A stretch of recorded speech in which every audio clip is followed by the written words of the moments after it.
We're seeing a major trend of dried materials either in arrangements or in bridal bouquets, and I wanted to do an armature bouquet today that incorporates a lot of those dried materials and just kind of those techniques. But I want to start out first with the armature that I want to create. And this is just a piece of cardboard.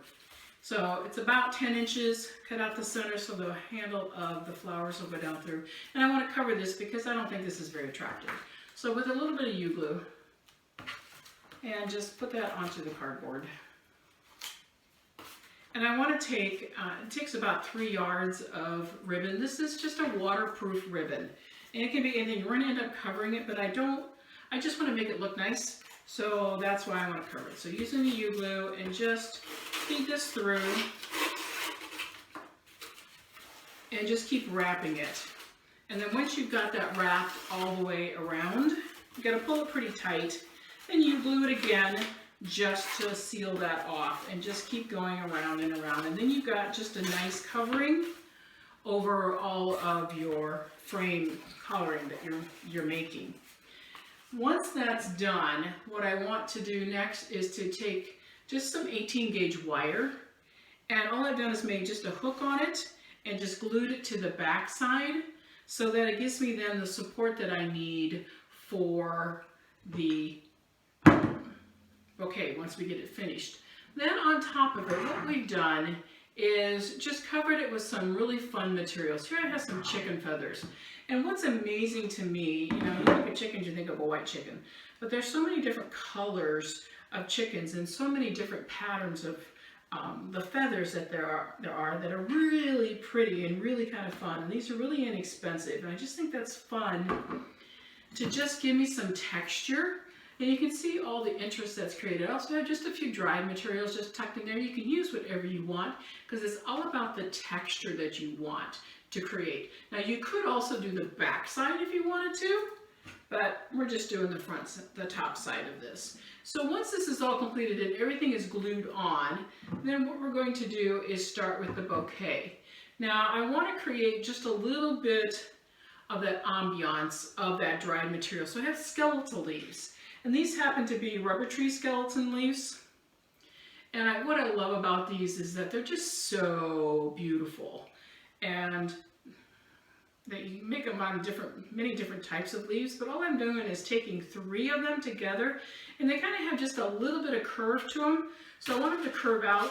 I have a 24 gauge wire that I'm just going to wrap around there and then just tape it with some floral tape. This happens to be kind of straw colored. It's just so that it kind of blends in that color palette that we're using. And then you're going to need probably anywhere from 75 to 100 leaves. And I know that seems like a lot, but it's not really when you look at skeletal leaves.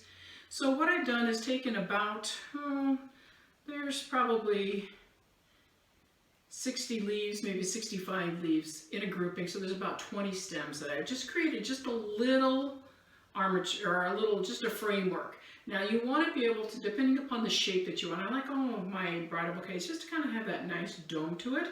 So now we're just going to add the flowers to it. So I've got some beautiful roses and I'm just going to feed down through these skeletal leaves.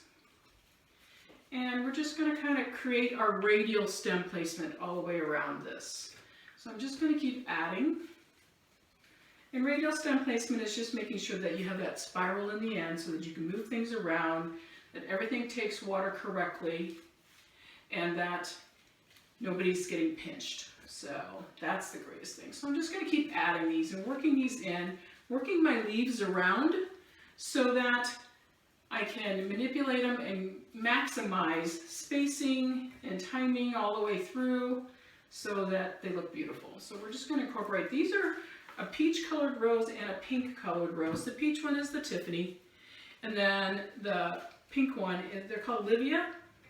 Just a beautiful, beautiful Ecuadorian rose. And most of our roses do come from South America, so we see those beautiful color palettes that are available to us. So I'm just going to keep working my roses in, keep creating the hand tied, and the stems are all going the same direction. Then I'm going to come back, once I get them all in there, and this is a dozen roses. I want to be able just to kind of manipulate these so that we see our skeletal leaves, we see our beautiful roses, and then we can work their skeletal leaves all the way around so we can take advantage of those. And then I want to add some more. So I'm just going to kind of take these around the outside edge just to kind of tuck that in. So like I said before, you're going to end up with using about 75 to 100 of these skeletal leaves. And you think that's a lot, but it's not. And they're not that expensive. You can get them at most of your local wholesalers.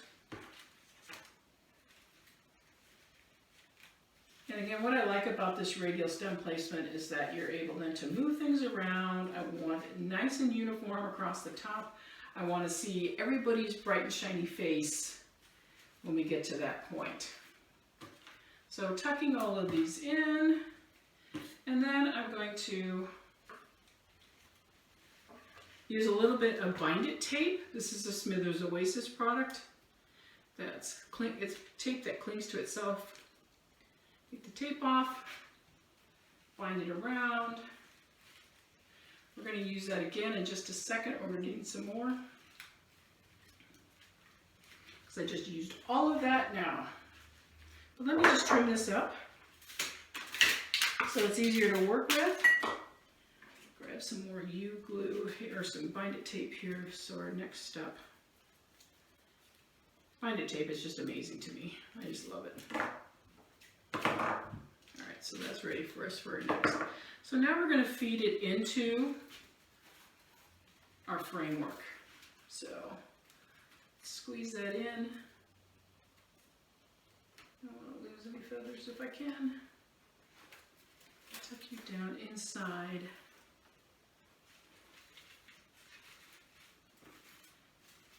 Move our leaves around so we don't have any void spots. Oh, we need to glue you back in there. And pull that up nice and tight so that the roses are all together. And as you can see, we have that beautiful texture around that outside. I'm going to use my Bind It tape again.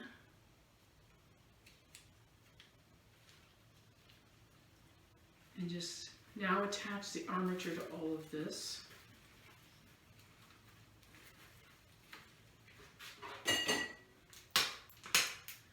And let's take this down a little bit more.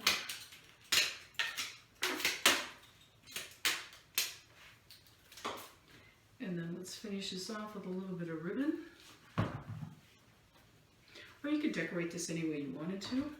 If you want to add some more feathers, if you want to add some more skeletal leaves, whatever you want, just do a nice finished edge to that so that it looks really nice. Fold that over. I'm going to use a couple pins.